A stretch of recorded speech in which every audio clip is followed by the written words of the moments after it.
dan teman-teman hadir siang hari ini. Saya calon guru penggerak angkatan 8 akan melakukan pengimbasan terkait dengan materi modul 1.4 tentang disiplin positif. Nah, di dalam disiplin positif itu ada 6 hal yang terkait di sana, yaitu yang pertama, disiplin positif dan nilai-nilai kebajikan universal. Yang kedua, teori motivasi, hukuman dan penghargaan serta restitusi. Yang ketiga, keyakinan kelas. Yang keempat, kebutuhan dasar manusia dan dunia berkualitas. Yang kelima, restitusi 5 posisi kontrol. Dan yang keenam, restitusi segitiga restitusi. Nah, teman-teman, Bapak Pendidikan kita, Ki Hajar Dewantara, menyatakan bahwa kita sebagai guru kita adalah diibaratkan seperti petani, dan anak-anak kita atau murid-murid kita diibaratkan seperti benih. Nah, tugas kita sebagai petani adalah bagaimana kita menjaga dan merawat benih itu agar benih itu dapat bertumbuh dan benih itu dapat berkembang dengan baik. Memang kita sebagai guru atau sebagai petani tidak bisa mengubah kodrat dari benih itu. Misalnya jagung kita ubah menjadi padi, tetapi tugas kita adalah merawat benih itu agar benih itu dapat tumbuh subur dan benih itu dapat bertumbuh dengan baik. Nah, teman-teman, kalau tidak salah dalam rapat kita kemarin, kita sudah menyepakati beberapa hal terkait dengan keyakinan sekolah kita. Saya sudah tampilkan di sini ada 7 hal yang telah kita sepakati. Yang pertama, yang waktu itu kita sepakati adalah tidak datang terlambat.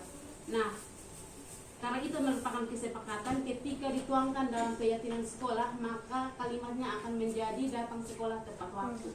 Seperti saya pernah kemukakan waktu workshop kemarin bahwa kita harus lebih jarang menggunakan kalimat-kalimat yang negatif, dan kita harus lebih banyak menggunakan kalimat-kalimat yang positif. Nah, teman-teman, saya pikir hal penting untuk kita ketahui bersama tentang posisi kontrol dan segitiga restitusi bagi kita seorang guru. Nah, teman-teman, apa itu posisi kontrol? Posisi kontrol adalah cara seorang guru menempatkan dirinya pada seorang peserta didik. Sebagai guru kita memiliki 5 posisi kontrol, yaitu yang pertama kita sebagai penghukum, yang kedua sebagai pembuat rasa bersalah, yang ketiga sebagai teman, keempat sebagai pemantau, dan kelima sebagai manajer. Teman-teman, posisi kontrol kita guru sebagai penghukum bagi murid-murid kita. Di situ kita bisa lihat bahwa seorang penghukum bisa menggunakan hukuman fisik maupun verbal, dan posisi kontrol ini masih diterapkan oleh beberapa guru dengan anggapan hukuman mempercepat penyelesaian masalah tanpa memikirkan dampak yang ditimbulkan. Sehingga seorang penghukum biasanya melontarkan pernyataan-pernyataan menyakiti, disertai gestur menunjuk-nunjuk, menghadik, dan mata melotot. Kita guru kadang kita menempatkan diri pada posisi ini, teman-teman. Kita kadang lupa bahwa kita adalah seorang pendidik. Kita kadang menempatkan posisi kita pada posisi kontrol, yaitu penghukum. Kita menganggap murid kita adalah musuh kita, sehingga kadang kita membentak-bentak mereka, kita bahkan menunjuk-menunjuk mereka, dan kita memperlakukan mereka dengan sangat kasarnya. Nah, dampak dari posisi ini, teman-teman, bagi anak didik kita, murid kita akan menjadi pendendam, murid kita akan menjadi pemberontak dan menyalahkan orang lain. Dampak lebih buruknya adalah murid akan mengalami keterpurukan mental seperti lunturnya rasa percaya diri dan kesedihan yang berkelanjutan. Saya pikir ini benar, teman-teman. Anda kalau kita pukul dia terus-menerus, apakah kita melihat mereka ada perubahan? Mereka semakin menjadi-jadi, teman-teman. Dari mana kita introspeksi diri, apakah kita menempatkan diri pada posisi kontrol ini bisa membuat anak-anak kita menjadi lebih baik, ataukah membuat mereka menjadi semakin menjauh dari kita? Posisi kontrol yang kedua dari seorang guru adalah disebut pembuat rasa bersalah. Pada posisi ini, ketika guru menempatkan dirinya pada posisi ini, guru akan berkata lebih lembut, guru akan menciptakan keheningan yang membuat orang lain merasa tidak nyaman, orang lain merasa bersalah, bahkan mereka diri. Pada posisi kontrol tersebut berdampak pada penilaian diri yang buruk, dan murid akan merasa bersalah dan tidak berharga. Dampak dari posisi ini adalah membuat rasa bersalah, murid akan merasa bersalah telah mengecewakan ibu atau bapak gurunya, dan murid akan merasa menjadi orang yang gagal dan tidak sanggup membahagiakan orang lain.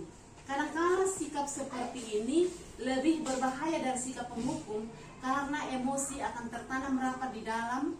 Murid menahan perasaan dan tidak seperti murid dengan guru penghukum, di mana murid bisa menumpahkan amarahnya walaupun dengan cara negatif.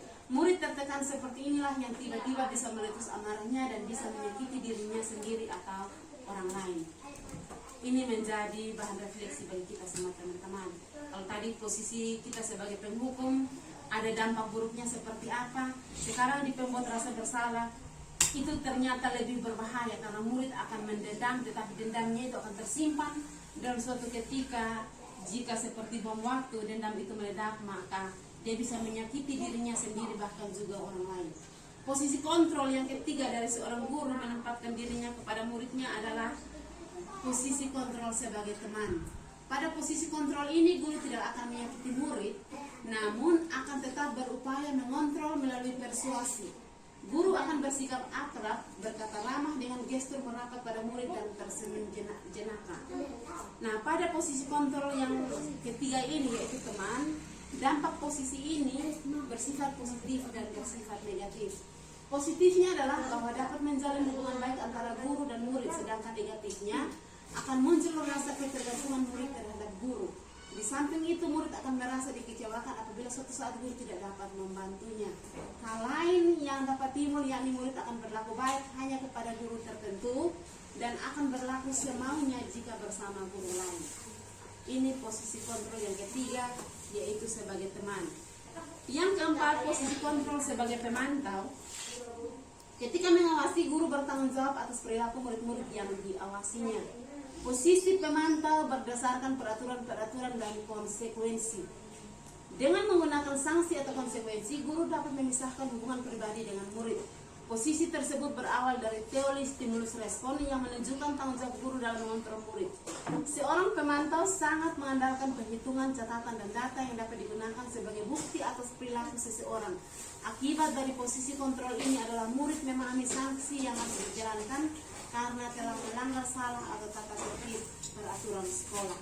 Oleh karena itu teman-teman, dalam posisi ini disarankan agar kita sebagai guru di sekolah, kita harus membuat kesepakatan yang dari kesepakatan itu akan kita tuangkan menjadi keyakinan yang berisi nilai-nilai kebajikan.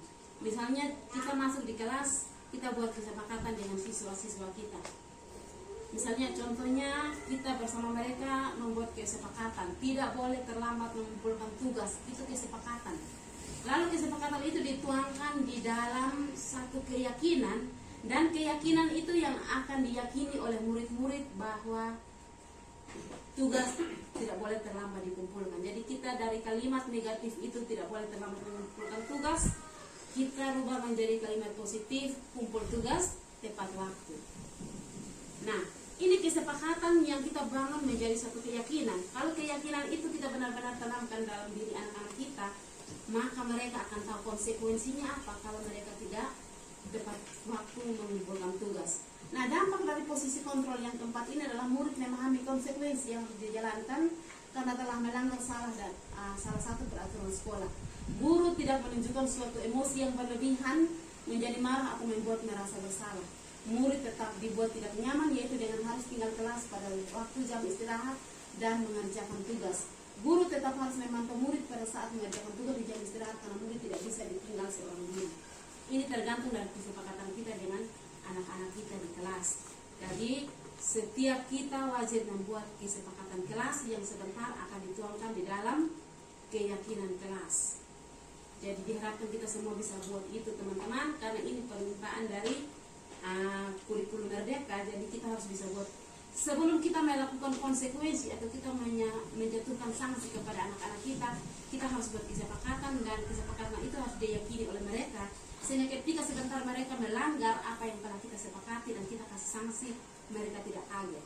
Tetapi kalau kita tidak ada kesepakatan lalu tiba-tiba mereka buat pelanggaran dan kita kasih sanksi, tentu kita akan berada di posisi tadi yang pertama, penghukum atau membuat rasa bersalah.